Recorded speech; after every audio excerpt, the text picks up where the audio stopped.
तो आइए शुरू करते हैं नेपोलियन हिल की book think and grow rich से, मतलब कि सोचिए और अमीर बनिए। तो बात ऐसी है कि लेखक एक छोटे बच्चे थे जब एंड्रयू कार्नेगी ने उन्हें अपना एक राज बताया, एक ऐसा राज जिसकी बदौलत 500 अमीर लोगों ने अपनी किस्मत खुद लिखी। नेपोलियन हिल इसे 20 सालों तक ढूंढते रहे और आखिर में उन्हें पता चला कि सक्सेस तो किसी भी प्रोफेशन या करियर में मिल सकती है और एक अनपढ़ या कम पढ़ा लिखा इंसान भी अमीर बन सकता है। और ये सीक्रेट लेखक अपने रीडर्स के साथ बांटना चाहते हैं कि आखिर कैसे 500 अमीर लोगों को अपनी जिंदगी में इतनी बड़ी सफलता मिली। और ये सीक्रेट सिर्फ उनके लिए है जो इसे जानने के लिए तैयार है। जिन्होंने ये सीक्रेट अप्लाई किया उनका अमीर बनने का सपना पूरा हुआ है। लेकिन ये ऐसे ही इतनी आसानी से नहीं हो सकता। आपको ना इसके लिए कुछ एफर्ट तो करने ही पड़ेंगे। और इस किताब में आप ये जानेंगे कि सक्सेस पाने के लिए क्या और कैसे करना है, कैसे और कब से इसकी शुरुआत करनी है।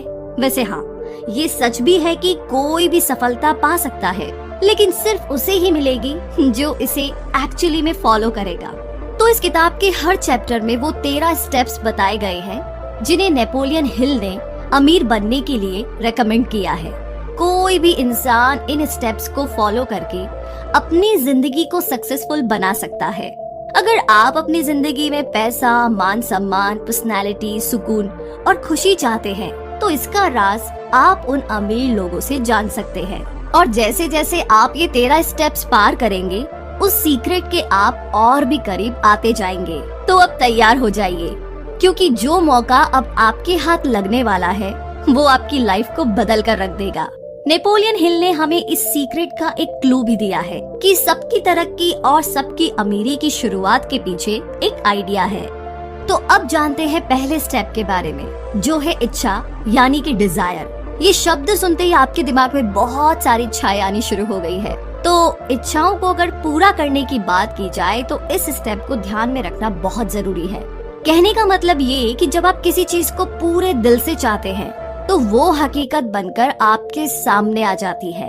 अपने सपने के बारे में लगातार सोचने से आप उसे पाने के रास्ते ढूंढने लगते हैं। एक टर्म है जिसे मनी कॉन्शियसनेस कहते हैं, जिसका मतलब है कि पैसे के पीछे दीवाना होना। यानी आपके मन में खूब पैसा कमाने की इच्छा है। ये दिमाग की एक हालत है, यानी स्टेट ऑफ माइंड, जहां आप पहले से ही खुद को अमीर समझने लगते हैं।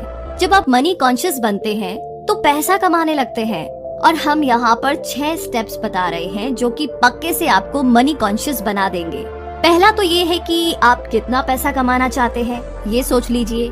लेकिन इसके लिए ये बोलना काफी नहीं होगा कि मुझे बहुत सारा पैसा कमाना है। आपको ना एक फिक्स अमाउंट तो सोचना ही पड़ेगा, जैसे कि 1 लाख, 10 लाख, 20 लाख, 1 करोड़, जितना भी अमाउंट है। फिक्स अमाउंट सोच कर रखिए ताकि आप अपना सपना सच में पूरा कर सके। दूसरा स्टेप है कि आपको ये तय करना होगा कि इतना पैसा कमाने के लिए आप क्या कर सकते हैं, क्योंकि मुफ्त में तो आपको कुछ मिलने से रहा।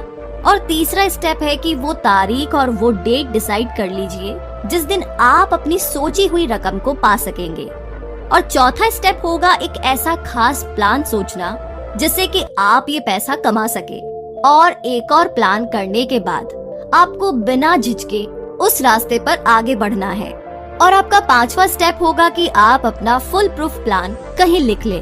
कितनी रकम आप चाहते हैं, कब तक चाहते हैं और आपका प्लान क्या होगा, ये हर चीज आप एक पेपर पर लिख लीजिए।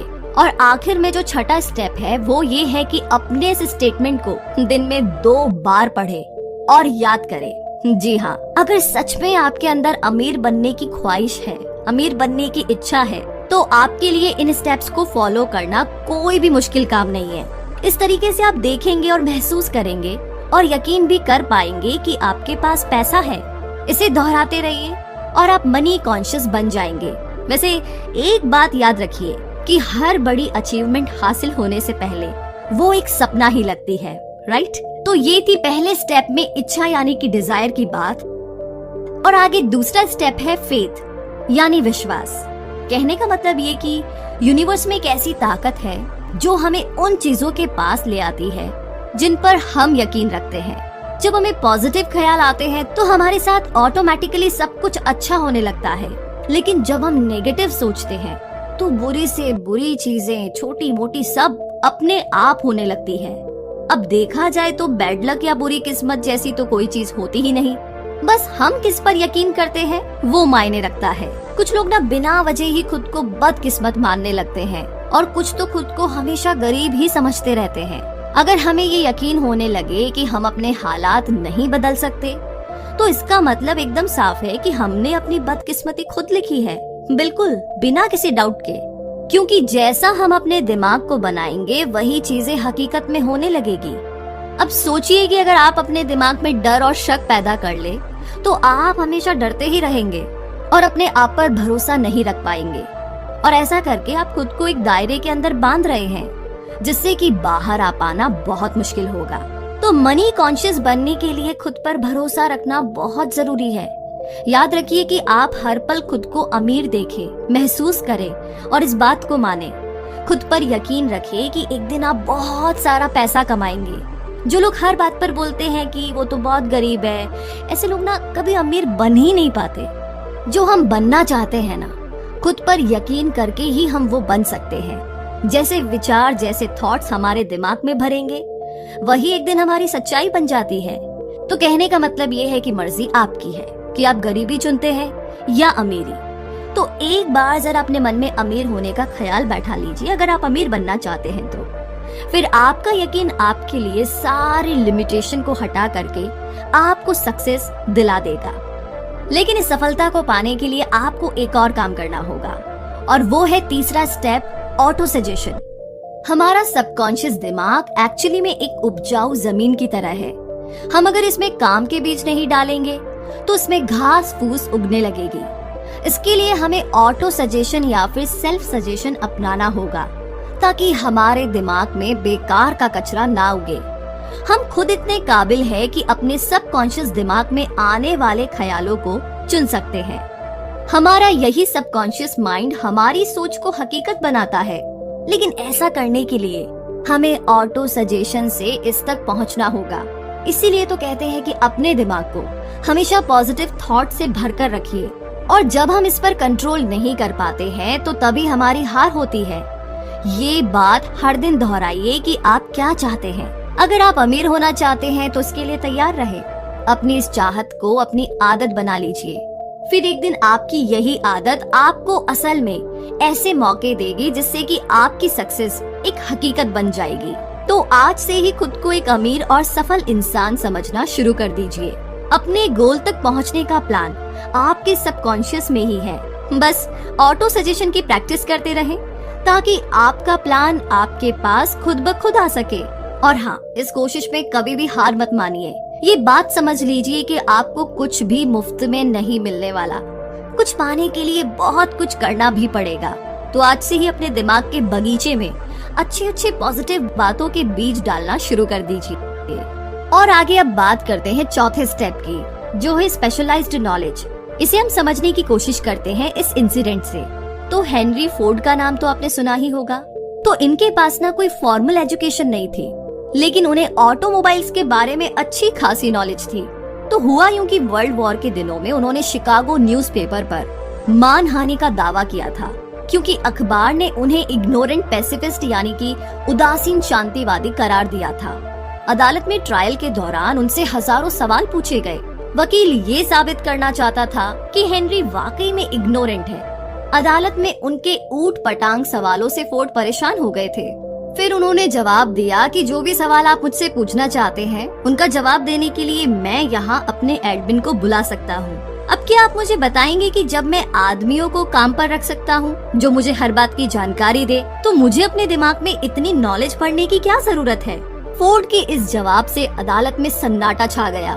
फोर्ड के पास कोई खास जनरल नॉलेज नहीं थी, मगर अपने काम की उसे खास नॉलेज जरूर थी।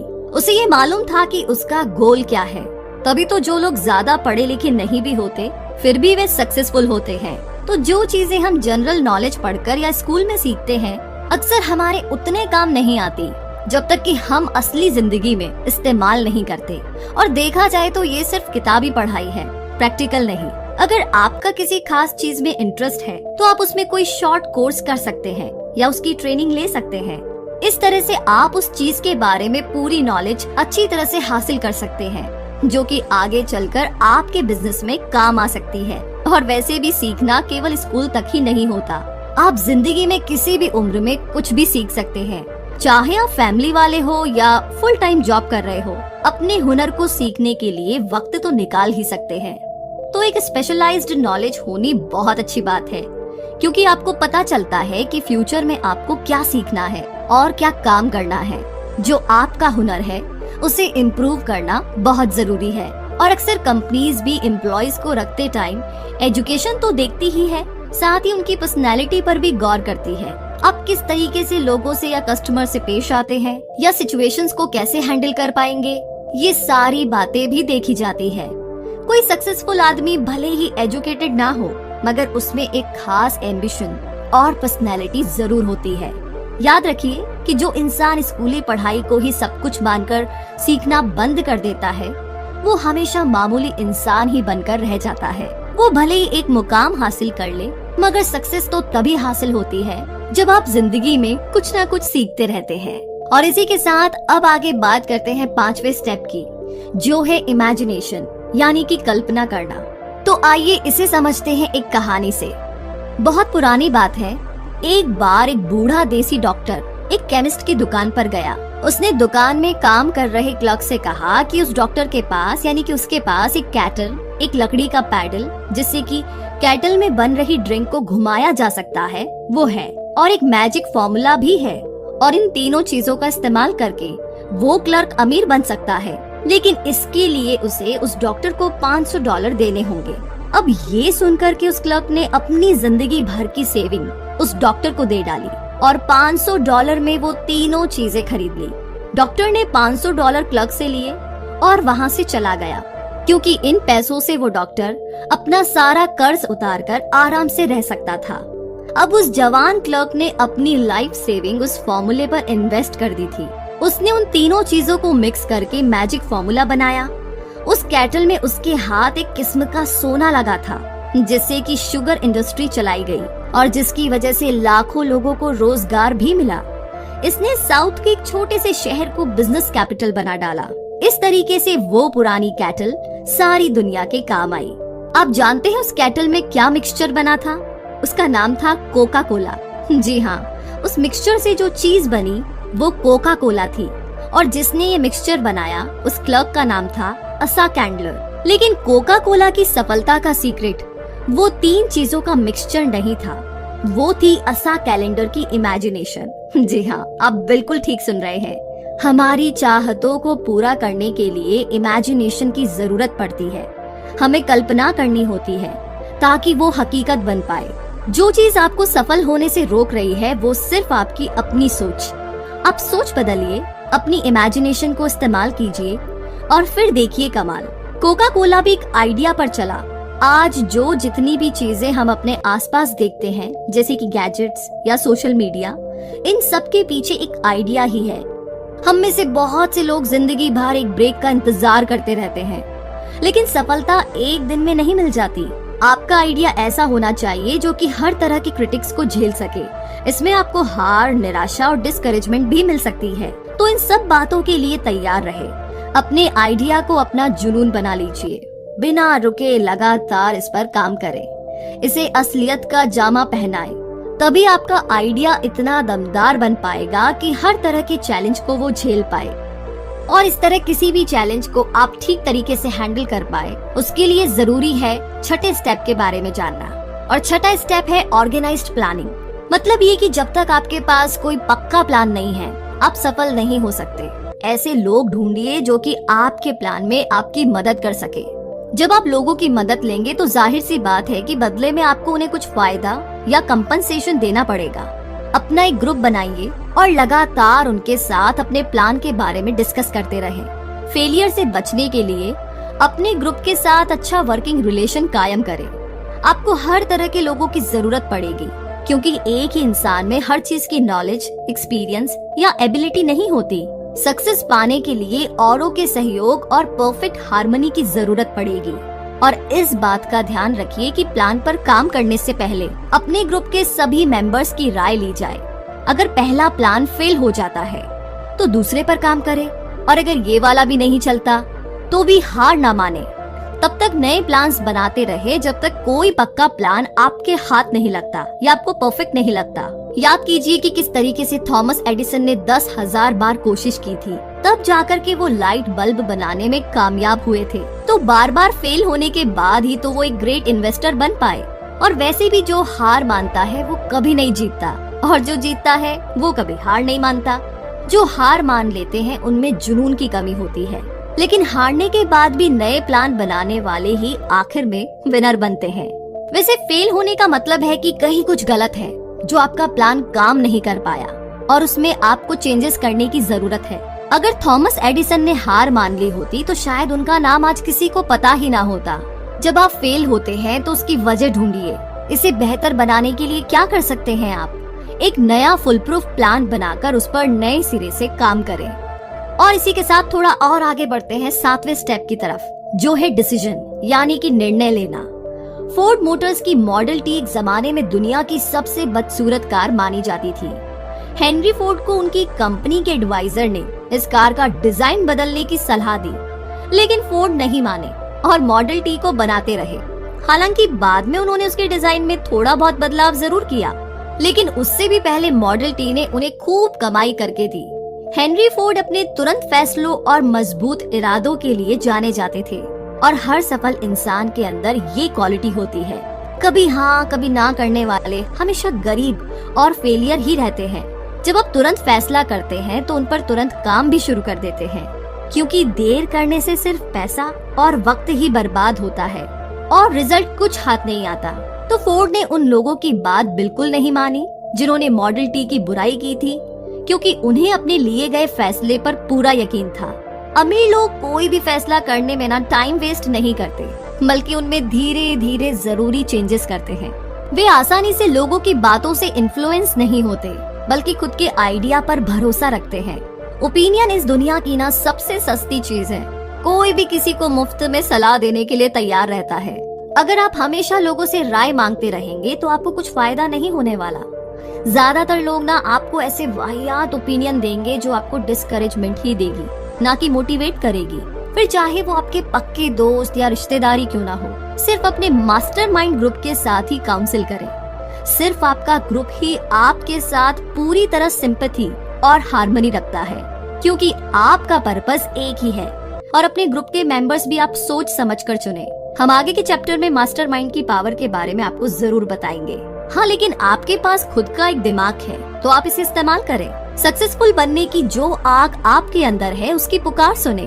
अच्छे फैसले लेने का मतलब है कि आपको क्या चाहिए ये बात आप जानते हैं। और वैसे भी दुनिया का दस्तूर है कि यहाँ उसी इंसान की कद्र होती है जिसकी बातों में दम हो और जिसका काम बोले। और सक्सेसफुल लोगों को पता होता है कि उन्हें क्या चाहिए और वे उसे हासिल करके ही रहते हैं।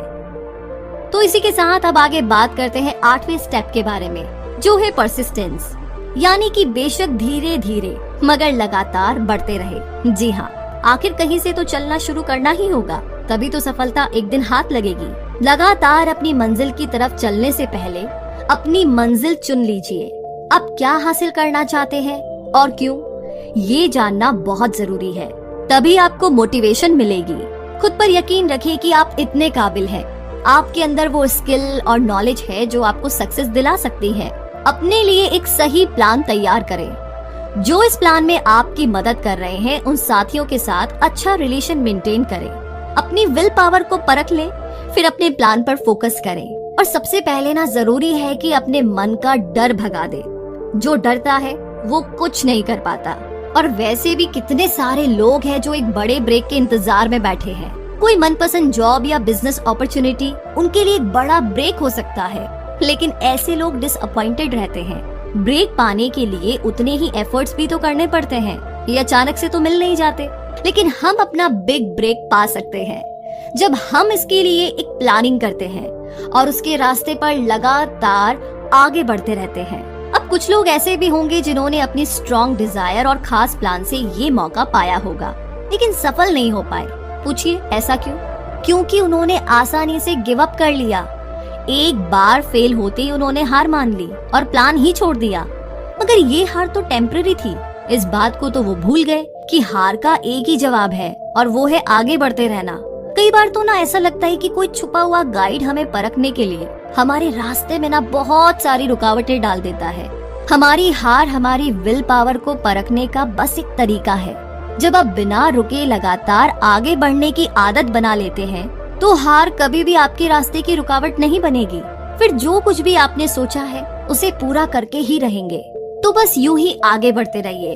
और आगे हम भी आगे बढ़ते हैं नवे स्टेप की तरफ, जो है पावर ऑफ मास्टरमाइंड। एक कहावत है कि नॉलेज इज पावर, मगर सिर्फ इसके दम पर अकेले आप अमीर नहीं बन सकते। आपकी नॉलेज तभी पावर बनती है जब इसे अपने गोल को पाने के लिए इस्तेमाल किया जाए। मास्टरमाइंड ऐसे लोगों का ग्रुप होता है जो आपकी नॉलेज को बढ़ा सकते हैं ताकि वो आपकी पावर बन सके। इन लोगों की इच्छा और मकसद वही होता है जो आपका है। इस बात को हम इलेक्ट्रिक बैटरी से समझते हैं। एक सिंगल बैटरी थोड़ी सी ही एनर्जी देगी, लेकिन जब एक से ज्यादा बैटरी हमारे पास हो तो हमें लंबे समय तक उनकी एनर्जी मिलती रहेगी। ऐसे ही जब आपके पास मास्टरमाइंड ग्रुप होता है तो आपकी ताकत कई गुना बढ़ जाती है और इनकी मदद से आप अपनी कमजोरियों को भी दूर कर सकते हैं।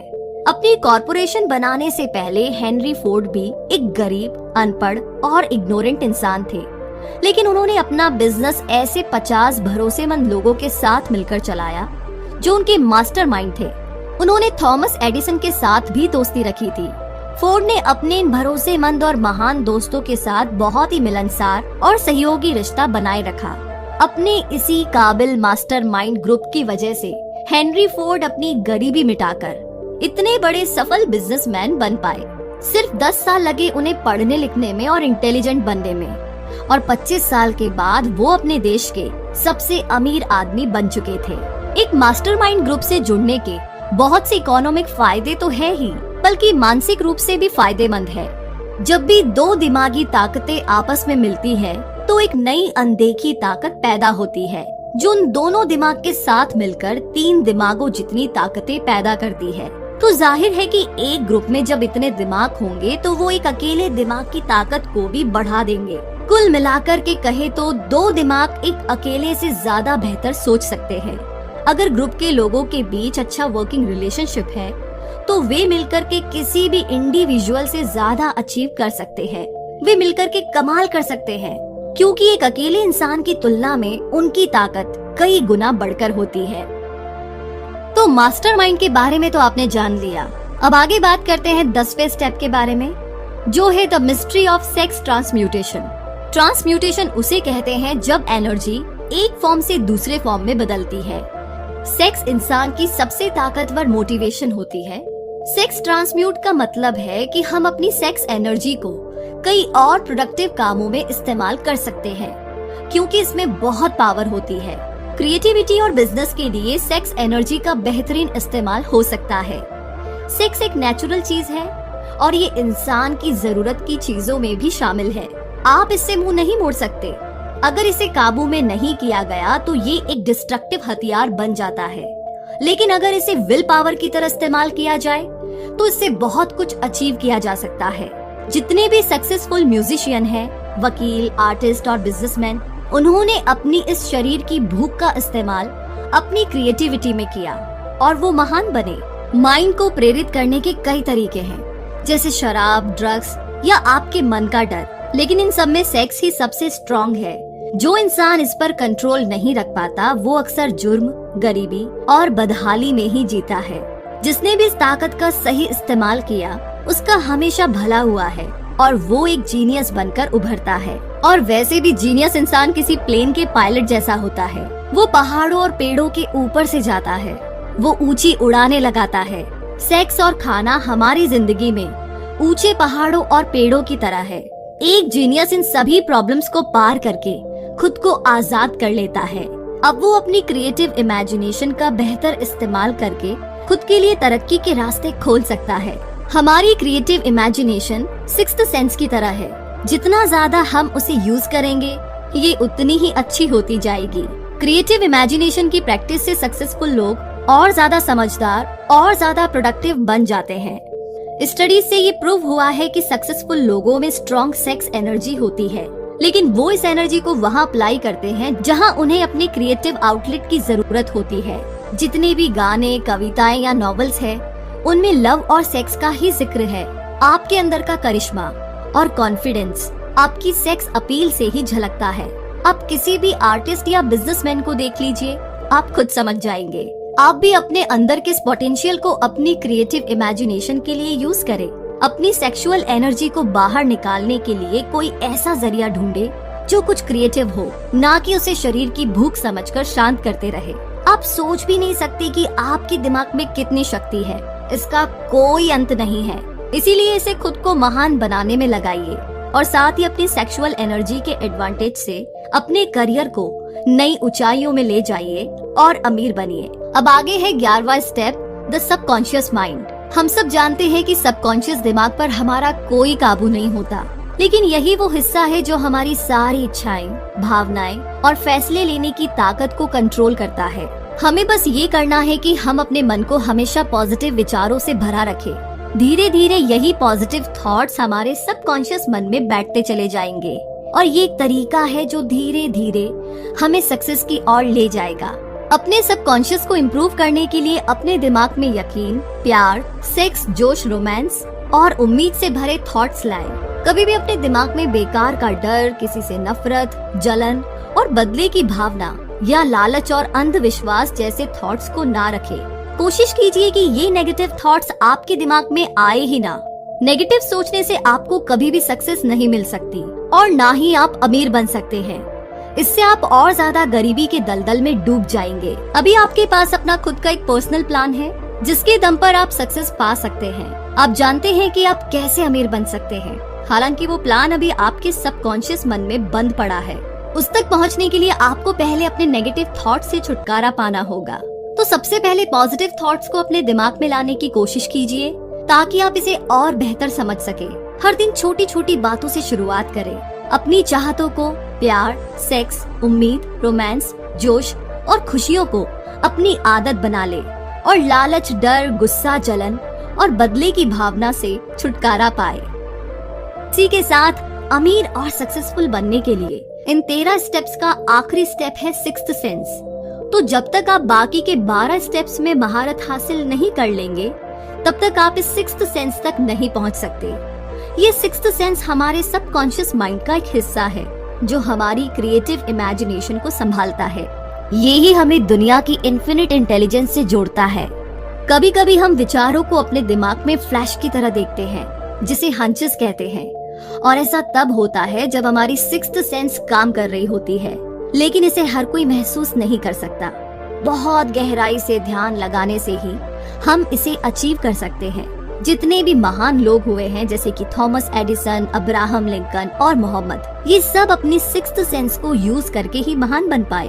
तो अपने इन्हीं हंचेस से उन्हें कुछ बड़ा काम करने की मोटिवेशन मिलती रही। ये सिक्स्थ सेंस हमारी मेंटल और स्पिरिचुअल स्टेट दोनों को जोड़ती है। ये एक मीडियम की तरह काम करती है जो हमारे दिमाग को इस अनंत ब्रह्मांड के साथ कनेक्ट करता है। हमारी सिक्स्थ सेंस ना केवल हमें क्रिएटिव आइडियाज देती है, बल्कि कई बार आने वाले खतरों का भी इशारा कर देती है। इन्फिनिट इंटेलिजेंस वो पावर है जो दुनिया की हर चीज के कण यानी एटम में होती है। इसके अंदर पूरे ब्रह्मांड की एनर्जी समाई होती है। यही वो शक्ति है जिससे पानी हमेशा नीचे की ओर ही बहता है। रात के बाद दिन निकलता है और सर्दी के बाद गर्मी आती है। इसी की वजह से ब्रह्मांड की हर चीज एक दूसरे से किसी न किसी रूप से जुड़ी हुई है। हम भी अपनी सिक्स्थ सेंस की प्रैक्टिस करके खुद को इन्फिनिट इंटेलिजेंस के साथ जोड़ सकते हैं, जैसा कि सभी जीनियस करते हैं। हम भी अपने सपनों को मटेरियल फॉर्म यानी कि हकीकत बना सकते हैं, क्योंकि हम इंसानों के पास ही सपने होते हैं, इच्छाएं होती है जो हमारे दिमाग को डोमिनेट करके रखती है। हम अपनी हार या जीत खुद चुन सकते हैं और अपनी सोचने की पावर से सफलता को, सक्सेस को हासिल कर सकते हैं। सक्सेस का रास्ता हमारे सपनों से ही शुरू होता है। जैसे जैसे आप इन 13 स्टेप्स पर आगे बढ़ते जाएंगे, आपको विजडम मिलता जाएगा। अपने सक्सेस के लिए बहुत जरूरी है कि खुद को और दूसरों को जाने, और आखिर में एक सक्सेसफुल आदमी ही इस लॉ ऑफ नेचर और खुशियों के तरीके को समझ सकता है। हम फिर कहते हैं कि आप जब चाहे तब इन 13 स्टेप्स पर जाकर इन्हें दोहरा सकते हैं ताकि माइंड को प्रेरित करने के हाई लेवल को आप पा सके। अब आपके पास 13 स्टेप्स टू रीचेस है, जिसके लास्ट चैप्टर में आप सीखेंगे कि डर को अपने मन से कैसे दूर किया जाए, क्योंकि जब तक आप इसे दूर नहीं करेंगे ये आपको एक लिमिट में बांध कर रखेगा और बिना इस डर को जीते आप अमीरी की राह पर पांव नहीं बढ़ा सकते। तो आइए जानते हैं डर के 6 भूतों को अपने मन से कैसे भगाएं। कुछ ऐसे छुपे हुए दुश्मन होते हैं जो हमें दौलतमंद नहीं बनने देते, और वो दुश्मन है असमंजस, शक, चिंता और नेगेटिव ख्याल। इसमें से एक भी ख्याल आपके मन में है तो बाकी खुद ही आ जाते हैं, बिल्कुल बिन बुलाए मेहमान की तरह। तो जब तक आप इनसे लड़कर इन्हें दूर नहीं करेंगे ये आपको तंग करते रहेंगे, कभी हाँ कभी ना, और खुद पर यकीन न होने से हमारे अंदर एक अजीब सा डर पैदा होता है। हम यहाँ आपको ऐसे ही 6 बेसिक डरों के नाम बता रहे हैं। वो है गरीबी का डर, आलोचना का डर, खराब सेहत का डर, प्यार खोने का डर, बुढ़ापे का डर और आखिरी मौत का डर। तो इनमें से डर हमारी काबिलियत को कम कर देता है, उसे एक लिमिट में बांधने लगता है, मगर असलियत में ये सभी डर सिर्फ हमारे दिमाग की उपज है और कुछ नहीं। इसका सीधा मतलब है कि इस डर पर काबू पाया जा सकता है। जी हाँ, ये अच्छी खबर है, इस पर काबू पाया जा सकता है। एक ऐसी चीज जिस पर पूरी तरह से हमारा कंट्रोल होता है, और वो है हमारे थॉट्स, हमारे विचार। जैसे ही कोई ख्याल हमारे दिमाग में आता है वो उसी वक्त फिजिकल हो सकता है। यही इसकी सबसे बड़ी पावर है। जो ख्याल आपके दिमाग में घूम रहे होते हैं वही आपकी सोशल, प्रोफेशनल और फाइनेंशियल डेस्टिनी बन जाती है। जब आप लगातार बीमारी के बारे में सोचते हैं तो सच में बीमार पड़ने लगते हैं, ये मानी हुई बात है। इसीलिए तो कहते हैं कि हमें अपनी विल पावर स्ट्रॉन्ग करनी चाहिए। कुछ लोग बाकियों के मुकाबले ज्यादा किस्मत वाले और सुपीरियर लगते हैं। ऐसा उनकी थिंकिंग की वजह से होता है। वे खुद को लकी और बेहतर समझते हैं, तो बाकी भी उन्हें ऐसे ही देखते हैं। जैसा हम सोचते हैं वही हम बनते हैं। जब कोई आपकी आलोचना करे तो उसे दिल पे ना ले। अपनी विल पावर को क्रिटिक्स से कमजोर ना होने दे। उन रिश्तेदारों की बिल्कुल भी ना सुने जो आपसे कहते हैं कि आप ना ये कर ही नहीं सकते। क्रिटिक्स की बातों पर ध्यान देने से आपकी इमेजिनेशन तो बर्बाद ही होगी, ये आपके कॉन्फिडेंस को भी कम कर देगा और इंडिविजुअल तौर पर आपकी काबिलियत उभर नहीं पाएगी। इसीलिए अपने कानों को बंद कर लीजिए ताकि आप उनकी बातें सुन ही ना सके। अपने दिमाग के सब दरवाजे उन लोगों के लिए बंद कर लीजिए जो आपको हर तरह से डिप्रेस या डिस्करेज करते हैं। खुद को हर चिंता से दूर रखें। ये कभी ना सोचे कि लोग क्या सोचेंगे। बुढ़ापे और मौत की हकीकत स्वीकार करें, क्योंकि ये एक दिन सबको आएगी। अगर आप प्यार को खोने से डरते हैं तो खुद से प्यार करना सीख ले। जिंदगी में ऐसा कुछ भी नहीं जिसकी वजह से आपको चिंता करनी पड़े। अपने लिए मन की शांति और खुशियाँ चुने। कहने का मतलब बस सोचिए और अमीर बनिए। जी हाँ, तो दोस्तों रिव्यू सेक्शन में जरूर लिख करके हमें बताइएगा कि आपको ये समरी कैसी लगी और अगले हफ्ते आप कौन सी समरी सुनना चाहेंगे। अगर आपको हमारी मेहनत पसंद आई तो आप हमें अपना प्यार दिखा सकते हैं। जय हिंद।